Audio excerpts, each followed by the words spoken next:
মানুষের বিনোদনের বিভিন্ন মাধ্যম আছে, আর সেই বিনোদনের বিভিন্ন মাধ্যমে মানুষ তার মানসিকভাবে বিনোদিত হন। বাঙালিও তাই।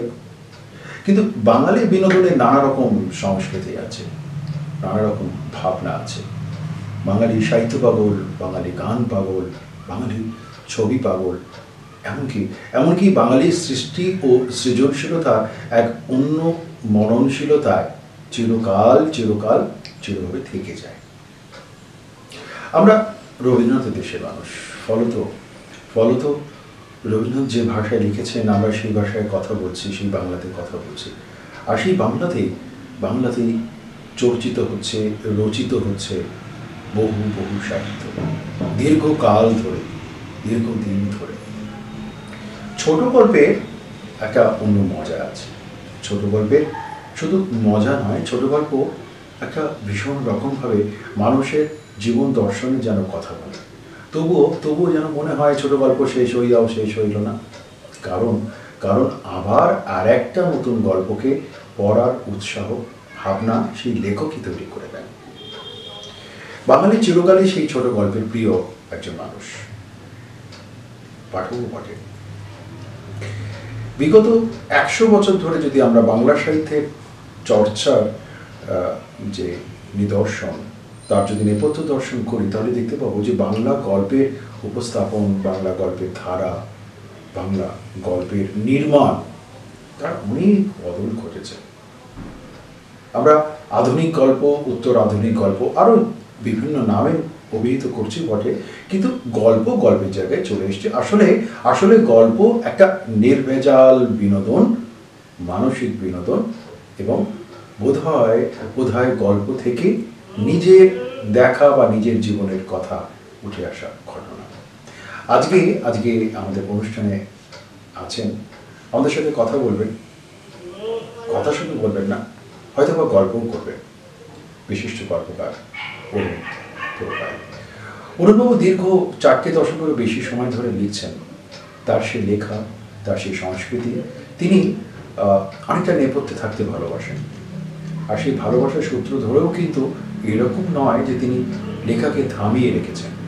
একদিকে তার সম্পাদনার কাজ, অপরদিকে তার গল্প লেখা। অরুণদার সাথে আজকে আমরা সেই গল্প লেখার গল্প শুনব। নমস্কার। নমস্কার। আমাদের অনুষ্ঠানে নমস্কার, ধন্যবাদ আপনাকে। এই যে জীবনের সাথে এগিয়ে যাওয়া, আপনি মূলত গল্পকার, ছোট গল্প লেখেন। ছোট গল্প লেখা খুব একটা কঠিন ব্যাপার, তার কারণ তার তো একটা নির্দিষ্ট নির্যাস আছে, একটা নির্দিষ্ট ভাবনা আছে। যেহেতু আপনি দীর্ঘদিন ধরে লিখছেন এবং বর্তমান এই সময়তে এসে লিখছেন, আজ থেকে 3 দশক আগে অরুণ পুরকাইতের যে গল্প, নিঃসন্দেহে এই সময় এসে দাঁড়িয়ে সেই গল্পের তো নির্মাণ বা বাঁধন একটু বদলে গেছে বা বদলাচ্ছে, কিভাবে? অবশ্যই, আমরা যখন প্রথম লিখতে এসেছিলাম তখন মূলত আমি গ্রাম থেকে উঠে এসেছি। আমার নিজের চোখে দেখা গ্রাম, সে গ্রাম কিভাবে বদলে যাচ্ছে সেটা আমি দেখেছি। আমার গ্রাম একটা কৃষি প্রধান গ্রাম, এবং সেখানে শুধু কৃষি নয়, সেখানে নানা রকম পেশার মানুষ যেমন আছে তেমন শিক্ষিত মানুষও আছে।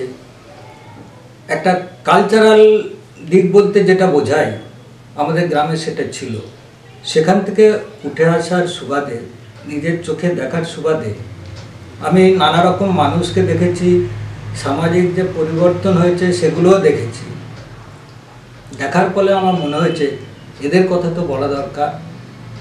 তো প্রথম যখন আমি লিখতে এসেছিলাম তখন কিন্তু আমি কবিতা লিখেছিলাম, মনে পড়ে। তখন আমি স্কুলে বোধহয় ক্লাস 8-এ পড়ি। সেই সময় স্কুল ম্যাগাজিনে একটা কবিতা দিয়েই আমার যাত্রা শুরু হয়েছিল। পরবর্তী পর্যায়ে সাধারণত যেটা হয়, যারা লেখা পাগল, লেখা ভালোবাসে, সেইভাবে আমরা পড়তে শুরু করলাম। আমি পড়তে শুরু করলাম শরৎচন্দ্র, রবীন্দ্রনাথ। কিন্তু সত্যি কথা বলতে গিয়ে রবীন্দ্রনাথ তখনও বোঝার মতো বয়স হয়নি, বা সেই মননশীলতাও আসেনি। লিখতে লিখতে, পড়তে পড়তে মনে হলো এই তো শরৎচন্দ্র তো আমাদের গ্রামের কথাই বলছেন, এইসব মানুষদের কথাই বলছেন। যা আমাদের কুসংস্কার আছে আর যেগুলো দেখছে যে যেগুলো করা উচিত নয় এগুলোই লিখেছে, তাহলে আমি কেন লিখতে পারবো না? অর্থাৎ কিনা ওই আমাদের চিরন্তন যে সাহিত্য, যে যে লেখকদের কাছে আমরা চিরকালের চিরঋণী, চির সনাতনী সাহিত্যের কাছে, সেই সময় শরৎচন্দ্র, রবীন্দ্রনাথ থেকে শুরু করা বিভিন্ন সাহিত্যিকের রয়েছে, খুব স্বাভাবিকভাবে একজন বাঙালি হিসেবে, একজন পড়ুয়া পাঠক হিসাবে প্রথম দিকে জীবনে এটা একটা, যেমন তাদের বই দিয়েই তো আমাদের সাহিত্যের পাঠের শুরুটা হয়। আবার এটাও যেরকম বললেন যে একটু কবিতা লেখা, একটু কাঁচা হাতে কবিতা লেখা, বা একদম কাঁচা আবেগের সাথে কবিতা লেখা। কিন্তু ধরুন এই যে গ্রাম, অর্থাৎ একদিকে শহরের সভ্যতা আর একদিকে গ্রামীণ সভ্যতা, দুটো সভ্যতার ভিতরে তো আবশ্যিকভাবে একটা সেতু আছেই, অস্বীকার করার কোনো জায়গা নেই। কিন্তু ঠিক যে সময় আপনি ধরুন লেখা শুরু করেছিলেন, সেই সময় গ্রামীণ পরিবেশে গ্রামীণ উন্নতিকরণের ক্ষেত্রেও অনেকটা পিছিয়ে পড়া ছিল। হ্যাঁ, অবশ্যই পিছিয়ে পড়া ছিল, কিন্তু গ্রামের একটা আলাদা সম্পর্ক ছিল, প্রত্যেকটা মানুষের সাথে মানুষের সম্পর্ক। পরে যখন আমি একটু বড় হলাম দেখলাম যে সেই সম্পর্কগুলো ভেঙে যাচ্ছে।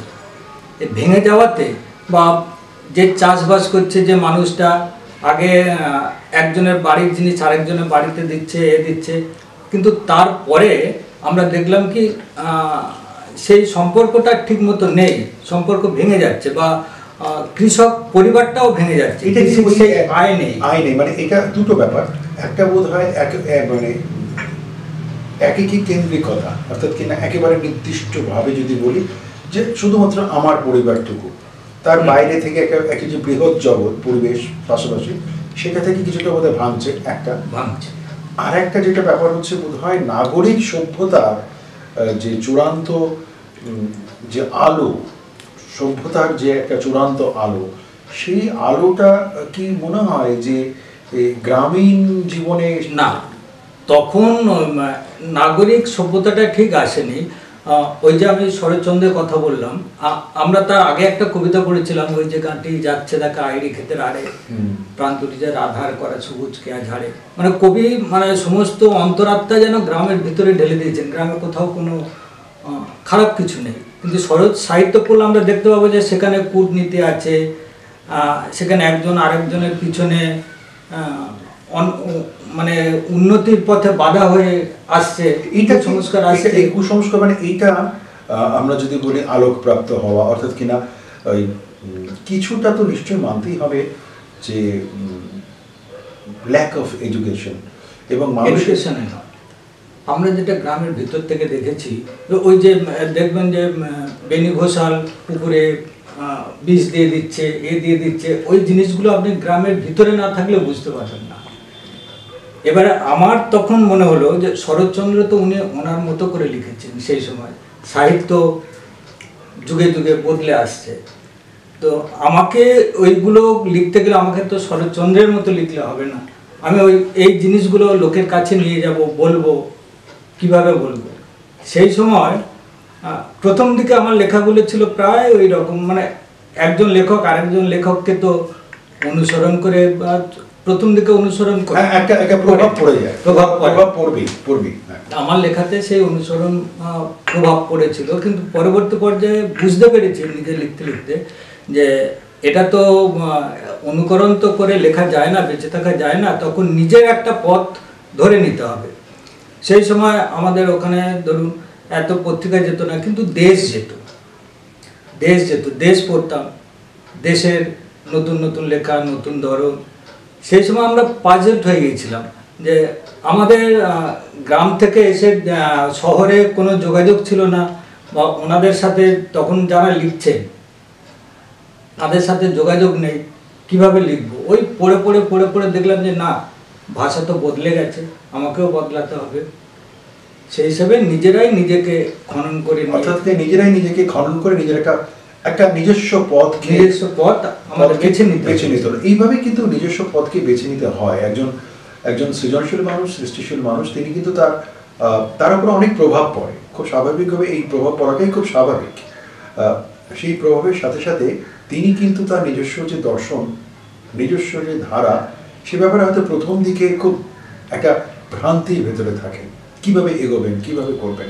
আর বিশেষ করে এই শহুরের সভ্যতা আর গ্রামীণ সভ্যতা বা নাগরিক সভ্যতা, এই দুটোর ভেতরে একটা অদ্ভুত মিল অমিল দুটোই আছে। ফলত সেখানে এই ভ্রান্তি থেকে যখন যখন বেরিয়ে আসতে পারা যায়, অর্থাৎ কিনা নিজের একটা পথকে খুঁজে পাওয়া যায়, সেই পথেই কিন্তু লেখক বা একজন সৃজনশীল মানুষ বা একজন সৃষ্টিশীল মানুষ তিনি কিন্তু এগোতে পারেন। এই জায়গা থেকে দাঁড়িয়ে সত্যি সত্যি কি তরুণবাবু সেই পথটাকে খুঁজে পেলেন গ্রামীণ জীবনের, গ্রামীণ সভ্যতার সাথে সাথে? তারপরে তিনি কিন্তু শহুরে সভ্যতার সাথে মিশে গেছেন, তিনি শহরেই থাকেন, তবুও তার গ্রামের টান, গ্রামের ভাবনা সমস্ত কিছু রয়েছে। এইটা কিন্তু একটু জেনে নেওয়া প্রয়োজন যে শহুরের সভ্যতা আর এই গ্রামীণ সভ্যতা, এই দুটোর সাথে মিলমিশ করে তার সাহিত্য কিভাবে আসছে, এটা জানবো। তবে তার আগে একটা বিরতিতে যেতে হচ্ছে, বিরতির পর ফিরে আসছে সাথে। ওই যে দর্শন, মানে এটা কি আপনার মনে হয় না এই যে একটা কেন্দ্রীভূত গ্রামের ক্ষেত্রে একটা নির্দিষ্ট চক্রের ভেতরে তারা আছে, একটা নির্দিষ্ট গণ্ডির ভেতরে আছে, সেখানে সবাই সবাইকে চেনে বটে, সবার সাথে যোগসূত্র আছে বটে, চিহ্নিতকরণও করতে পারা যায়। নগর সেই তুলনা একদম পাশাপাশি হচ্ছে কলকাতা নগর, সেটা অনেক বেশি বিক্ষিপ্ত, অনেক বেশি ছড়ানো, এবং ওই গ্রামীণ ওই ভাবনা আর এই শহরের ভাবনাটার ভেতরে ওই পার্থক্যটা কি তখন চোখে পড়তো, বা লেখালেখির ক্ষেত্রে এইটাকে মেলবন্ধন করলেন কি করে? না, তখন তো স্বাভাবিকভাবে আমি কলকাতা আসিনি, তখন গ্রামের পটভূমিকায় লিখছি, দেখছি। পরবর্তী পর্যায়ে যখন আমি চাকরি পেলাম, কলকাতায় এলাম, দেখলাম নাগরিক সভ্যতা। এবার এই নাগরিক সভ্যতা এবং খুব দ্রুত গতিতে আপনার দেখবেন 80-র দশকের পর থেকে নগর গ্রামের ভিতরে ঢুকে যাচ্ছে। সেখানে বড় বড় বাড়ি উঠছে, বা সেখানে জমি হাঙরেরা যারা জমি কিনছে, তারা বড় বড় চাষির জমিগুলোকে গ্রাস করছে, করে রিসোর্ট তৈরি করছে। এই জিনিসটা তো পরবর্তী পর্যায়ে আমার লেখার ভিতরে প্রভাব পড়েছে।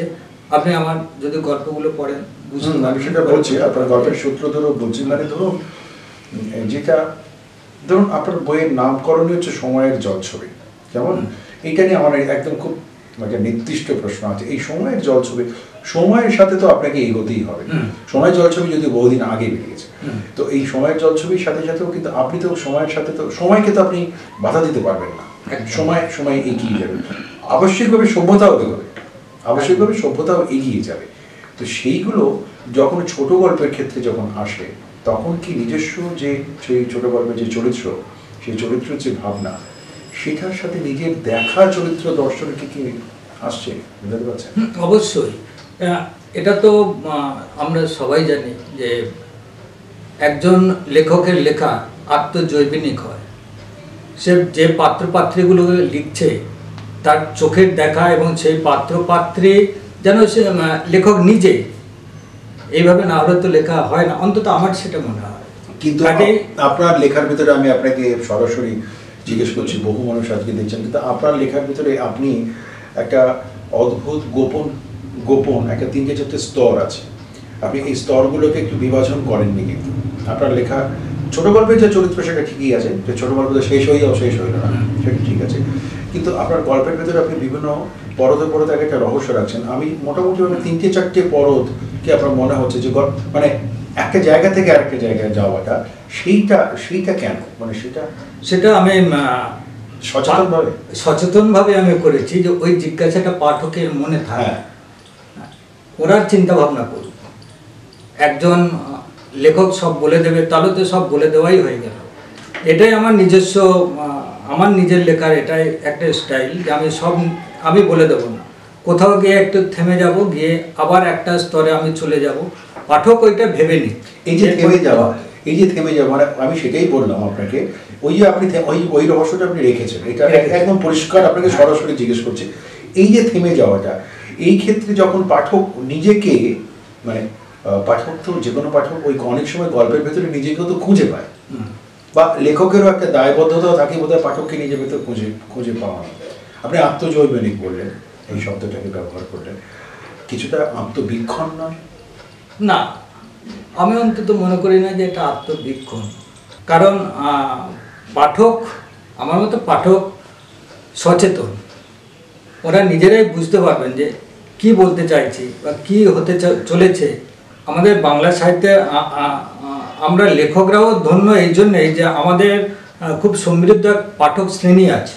হ্যাঁ, এটা আপনি খুব অত্যন্ত দামি কথা বললেন যে আমাদের খুব অত্যন্ত সমৃদ্ধ পাঠক শ্রেণী আছেন, এবং পাঠকরা যেন বৃদ্ধ হচ্ছেন এটাও ঠিকই, তেমনি লেখকরাও কিন্তু আমার ধারণা, আমি যদি ভুল না বলি, লেখকরাও কিন্তু বৃদ্ধ হচ্ছেন।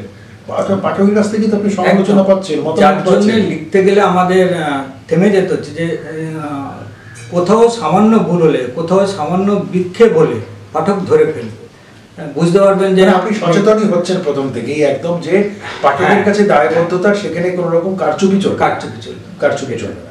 কিন্তু ধরুন ছোট গল্পের ক্ষেত্রে, লেখার ক্ষেত্রেও যেটা হচ্ছে, এখন ছোট গল্প আরো ছোট হচ্ছে, অনুগল্প হচ্ছে আরো ছোট হচ্ছে, অনুগল্প সেই জায়গা থেকে চলে এসেছে বলে এই জায়গা থেকে আপনার মনে হয় ছোট গল্প অবশ্যই 3-4 পাতা 5 পাতার ভিতরে সীমাবদ্ধ থেকেই যাচ্ছে, সেটা থাকুক, ছোট গল্প সেটাই চরিত্র।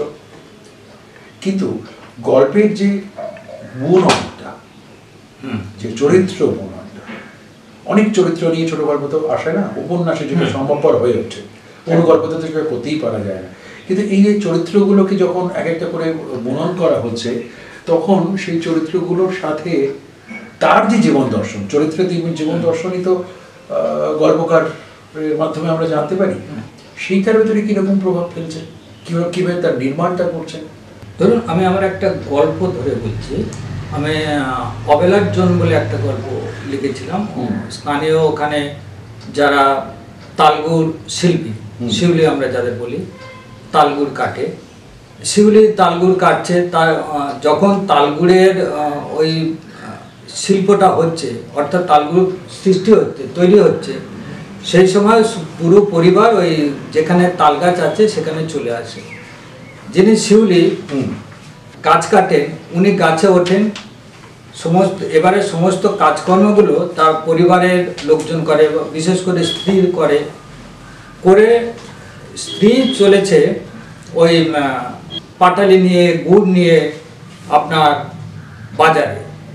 যেতে যেতে তার ওই পথের মাঝখানে বাসে করে যেতে হচ্ছে, প্রচণ্ড ভিড় বাস, সেখানে নানা রকমের লোকজন আছে, কেউ ইচ্ছা করে গায়ে হাত দিয়ে দিল, মানে কেউ কিছু বলতে পারবে না, গায়ে হাত দিল, দিল, সেগুলো উপেক্ষা করে সহ্য করেও তাকে যেতে হচ্ছে।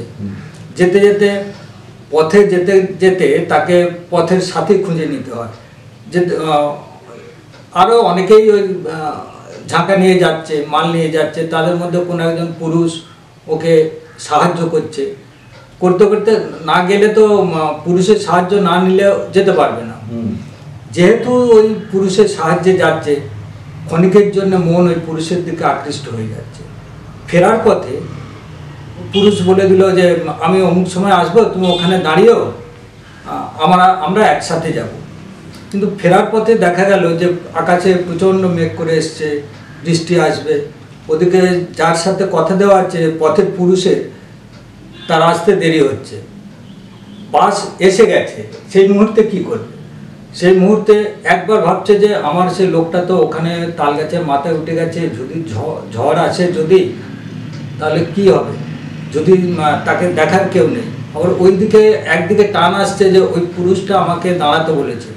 শেষ পর্যন্ত এই দ্বিধাদ্বন্দ্বে তার জয় হলো কি না, আমি আমার ওই পুরুষের, আমার যে গাছে উঠে, আমার যে যিনি স্বামী, আমি তার কাছে আমি চলে যাই, বলে যে বাসটা চলে যাচ্ছে তাকে দাঁড়াও, আমি তোমায় যাব, এই আর্তনাদ করে চলে গেল। এখানেই আমি থেমে দিলাম। অর্থাৎ মানে এই দর্শন, অর্থাৎ এখানে কিন্তু একটা মেসেজও বোধ হয়, একটা মেসেজ। অর্থাৎ এই ক্ষণিকের ভাবনা, ক্ষণিকের উদ্বেলতা, সেটা থেকে দাঁড়িয়েও যে একটা পূর্ণাঙ্গ জীবনের যে রসায়ন, সেই রসায়নকে মেনে নেওয়াটাও জরুরি। আপনি আপনার ভূমিকাতে লিখছেন আপনার নিজের ব্যথা, বেদনা, অভিমান, বিরহ, ভালোবাসা, দুঃখ, যন্ত্রণা, এই সব কিছু আপনার নিজের, সব ঠিক আছে। আপনি আপন মনে গান করছেন, আপন মনে লিখছেন, সবই ঠিক আছে। কিন্তু আপনি একটা জায়গায় কিন্তু খুব সঠিকভাবে বলেছেন, যে সেটা হলো যে পাঠক প্রিয়তা। এটা কিন্তু আপনার ভেতরে ভেতরে কিন্তু একটা অদ্ভুত তাগিদ আছে। পাঠক প্রিয়তার সূত্রতায় যখন একজন লেখক লেখেন, সেই তাকে তো অনেক বেশি পরিশ্রুত হতে হয়, পরিমার্জিত হতে হয়। নিজেকে কি সেইভাবে করতে পেরেছেন মনে হয়? হ্যাঁ, এটা তো ওই যে আগে প্রথমে বললেন যে সচেতনভাবে আমি লিখছি কিনা, সেটা তো আমার পাঠকের কাছে আমি যখন উপস্থাপন করছি আমার তো সচেতনভাবেই করতে হচ্ছে। এবং আমার আমার লেখার মধ্যে প্রেম আছে, বিরহ আছে, কিন্তু সেই প্রেম কখনোই উচ্চকিত নয়, কখনোই দেহ সর্বস্ব নয়, সেটা মনের ভিতরে ক্রিয়া করছে। প্রত্যেক মানুষের বোধহয় এরকমই থাকে, তার পরিবার আছে, পরিজন আছে, কিন্তু কোথাও একটা মনের মানুষ থেকে যায়। আমি সেটা সচেতনভাবে এবং পরিশীলিতভাবেই আমি সেটা আরোপ করতে চেষ্টা করি। সৃজনশীল মানুষ তিনি তো তার নিজস্ব সৃজনশীলতায়, সৃষ্টিশীলতায় মেতে থাকবেন, এ আর নতুন করে বলার কি আছে। অরুণবাবু যেটা বললেন সেটা হলো যে ওই তার গল্পের ভেতরে যে সামাজিক দায়বদ্ধতা, সামাজিক দর্শন সবকিছু নিয়ে তিনি কিন্তু তার ভেতরে একটা কথা বললেন, আমার এটা খুব ভালো লাগলো। শেষ পর্যন্ত সেই নিজের প্রাণের ঘর, নিজের প্রাণের বাড়ি, প্রতিটা মানুষের ক্ষেত্রেই এটা খুব জরুরি। আর এই জরুরি বলেই মানুষ সেই ছোট্ট জীবন শত্রুতার ক্ষেত্রে তার বাড়িতেই থাকেন এবং তার বাড়ির শত্রুতা থাকেন। অরুণ তার স্ত্রী, মানে আমাদের খুব প্রিয় বৌদি, তিনিও কিন্তু নেপথ্যে রয়েছেন। এই নেপথ্যে থাকা মানুষটি তিনিও তার সাহিত্য, সৃজনশীলতার শত্রুতায় তাকে প্রতি মুহূর্তে প্রত্যেকটা ক্ষেত্রে তাকে উৎসাহিত করছেন। খুব স্বাভাবিকভাবে তার কথা যদি আমরা একটু না শুনি তাহলে বোধহয় একটু মানসিকভাবে অপরাধী বলে মনে হবে। আমরা একটু তার কথা শুনি, তারপর আবার আমরা কবিতার কাছে ফিরে আসছি। বিয়ের পর জানতে পারলাম যে উনি লেখালেখি করেন।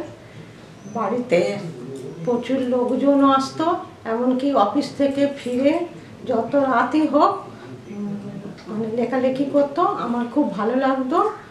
আর বাড়িতে আমার যত আত্মীয় স্বজন আছে সবাই শুনে খুব মানে উৎসাহ দিত যে উনি যেন লেখালেখিটা ঠিক মতন করেন। মাঝে ওনার মনটা খুব ভেঙে গিয়েছিল যে আমি আর জীবনে হয়তো বড় কোনো লেখক হতে পারবো না। আমি উৎসাহ দিতাম, তুমি চেষ্টা করো না, হবেই। আমি এখনও চাই উনি লেখালেখি করুক, আরও বড় কিছু মানে লেখক হলে আমার খুব ভালো লাগবে। এখনও পর্যন্ত মানে সারাদিন বই খাতা নিয়েই বসে আছে, এমনকি হয়তো বাড়িতে এটা ওটা নেই বলছি, উনি কিন্তু সেগুলো কোনো গুরুত্ব দিত না। আমি সেটা ম্যানেজ করে চালিয়ে দিতাম। প্রিয় দর্শক, কেমন লাগলো আমাদের অনুষ্ঠান লিখে জানাবেন, ফোন করবেন, SMS পাঠাবেন। আবশ্যিকভাবে এই অনুষ্ঠান ইউটিউবে থাকছে। আপনাদের কাছে অনুরোধ, আপনারা ইউটিউবে আপনাদের মননশীল এবং মূল্যবান মতামত জানাবেন। অনুদা, আমরা আজকে এখানে আমাদের থামতেই হচ্ছে। গল্প বলা তো থামে না, গল্প চলে, তাই আমাদের অন্য আরেকটা পর্বে আমাদের আরেকটু গল্প চলবে। এবং এই আকাঙ্ক্ষা, উভয়ের আকাঙ্ক্ষা, কিন্তু প্রথমে নিজের আকাঙ্ক্ষাটা বলেছিলেন, আমিও আমার আকাঙ্ক্ষা দর্শকদের তরফে একটু বলে দিলাম। এই উভয় আকাঙ্ক্ষা নিয়ে কিন্তু এই অল্প সময় আমারও মনে হলো সব বলতে পারলাম না, আবার যেদিন সুযোগ হবে সেদিন আমার আরো কথা পাঠককে জানাবো, আপনাদের জানাবো। খুব ভালো, নমস্কার। এই যে লিখছি, এই যে আমার গল্প, এই গল্প লেখা শুধু নিছক বিনোদনের জন্য নয়। আমি মনে করি একটা গল্পের ভিতরে পাঠক কিছু সামাজিক মেসেজ পাক। আমার লেখক হিসাবে আমি সমাজকে কতটুকু দিতে পারলাম সেটা সবসময় আমার একটা দায়বদ্ধতা থেকে যায়। আমার বেশ কিছু গল্প এমনও আছে যেগুলোতে চলমান সময়ে যে যা চলছে সমাজে সেগুলোকে আমি আঘাত করছি, এবং করার পরে বা ফলে কেউ আমাকে বলছে যে কেন এরকম লিখছো। আমি তখন বুঝতে পারি যে আমি যেটা বলতে চেয়েছি, আমার সেই দায়বদ্ধতা, সমাজের প্রতি কিছু আমার দায়বদ্ধতা ছিল, আমি সেটা বলতে পেরেছি বলেই পাঠক সেটা রিয়্যাক্ট করেছে।